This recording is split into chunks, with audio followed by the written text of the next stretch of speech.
আসসালামু আলাইকুম রহমতুল্লাহি অবরাকাতু। না বলে পারছি না। কিছু কিছু সময় দেখা যাচ্ছে যে ভিলেজ বা রুরাল এরিয়ায় ভ্রমণে যায় ট্রাভেলে, তখন দেখা যাচ্ছে যে জ্ঞানীদেরকে, যারা যাদের জ্ঞান নাই, তারা জ্ঞান দিতে আসে। বিশেষ করে দেখবেন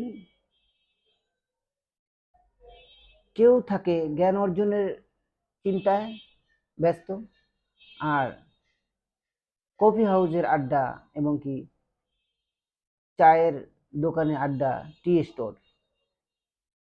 সেখানে দেখবেন কি সারা বাংলাদেশ নিয়ে ওটা একটা সংসদ ভবন। চায়ের দোকান গ্রাম অঞ্চলের একটা সংসদ ভবন। তারা এমন কোনো ব্যাপার নাই যে আলোচনা করে না, একে অপরকে বলে এবং কি বলতে বলতে একটা সময় গ্যাঞ্জামও লেগে যায়, হাতাহাতি পর্যায়ে চলে যায়, মার্ডার পর্যায়ে চলে যায়।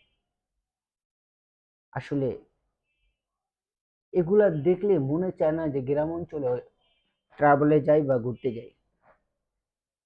এমন কেন? যার তার ইয়ানক্সি, সে কর। তোর ভালো লাগে না ওখান থেকে সরে যা।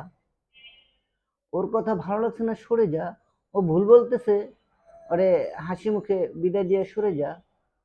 হ্যাঁ ভাই, তোরটাই ঠিক আছে, আমি আসি, এটা বলেও চলে যায়। তাহলে তোর জ্ঞান যেমন লাগে না। এর ভিতরেও কিছু কিছু মানুষ নামে অমানুষ আছে, তারা যে সলিড তার পিছনে লেগেই থাকে। আরেকটা কথা বলি, যদিও খারাপ লাগলো, এই পৃথিবীতে আল্লাহর বন্ধু যে নবী, তিনিও কিন্তু সত্য বলে অনেক জায়গায় মার খেয়েছে, মায়ের খেয়েছে। ঠিক বর্তমানে বাংলাদেশে বা বিশ্বে অনেক জায়গায় সত্য বলা যায় না, সত্য বলতে গেলেই তার পিছনে লোক লাগে। কেন?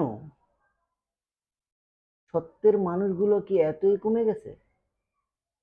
আর একটা ব্যাপার, যিনি সত্য বলে মায়ের খাচ্ছে বা খাইতেছে, তাদের পিছনে কেউই আসে না। কারণ কি? ওই যে খারাপের দলটা ভারী, এই জন্য আসে না। সত্যবাদী আপনি, যা যিনি মায়ের খায় তিনিই সত্যবাদী। সত্য বললেই মায়ের দিবে। না হয় চিন্তা করেন, গাজীপুরের সাংবাদিক হত্যা, সাংবাদিক কি কাউকে মারতে গেছিল? অথবা সত্যটা তুলে ধরার জন্যই গেছিল? অথবা আপনাদের কি মনে হয় সাইদের মতো একটা মানুষ জঘন্য কাজ করতে পারে? সে ওপেন মানুষের সামনে বলেছিল,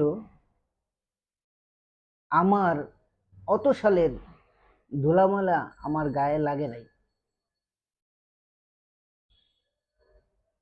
আমি হয়তো একটু ইনডাইরেক্ট ভাবে কথা বলছি, আপনারা বুঝে নেবেন।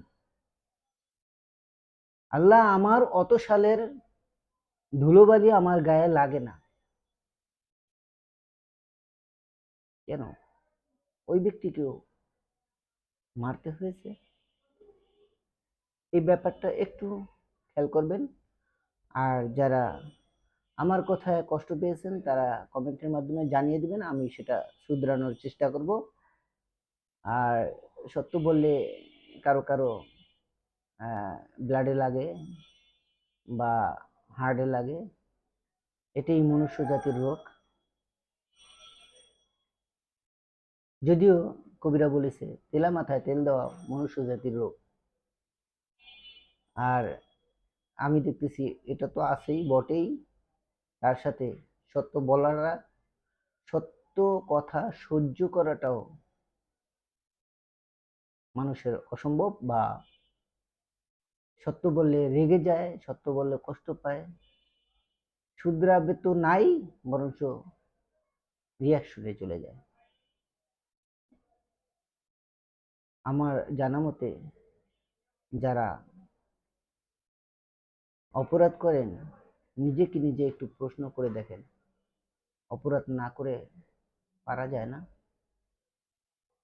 বাদাম বিক্রি করলেও কিন্তু 300 টাকা পাওয়া যায়, 300 টাকাও কিন্তু 200 টাকা ঘরে দিলে নিজে 100, 300 টাকায় চলা যায় ইচ্ছে করলে। আমার চোখের সামনে আমার এক ফ্রেন্ড দেখছি বাদাম বিক্রি করতেছে, কেন সে চলছে না? খুব সুন্দরভাবে চলছে। হয়তো দেখতে একটু খারাপ লাগছে, কিন্তু সে চলছে সুন্দরভাবে। আর রাত্রে ঘুমাইলে আর উঠতে পারে না, এত শান্তি। আর যাই দেখেন অনেক টাকা কামায় সে ঘুমাইতে পারে না। কফি হাউজের সেই আড্ডাটা আজ আর নেই, তার ভিতরে ওই শান্তিটা আজ আর নেই। ঠিক আছে, কথা বললে অনেক সময় চলে যাবে। ভালো থাকবেন, সুখে থাকবেন, 717 এর সাথেই থাকবেন। লাইক, কমেন্ট, শেয়ার এবং সাবস্ক্রাইব করে সবাইকে দেখার সুযোগ করে দিবেন। আসসালামু আলাইকুম ওয়া রাহমাতুল্লাহি ওয়া বারাকাতুহু।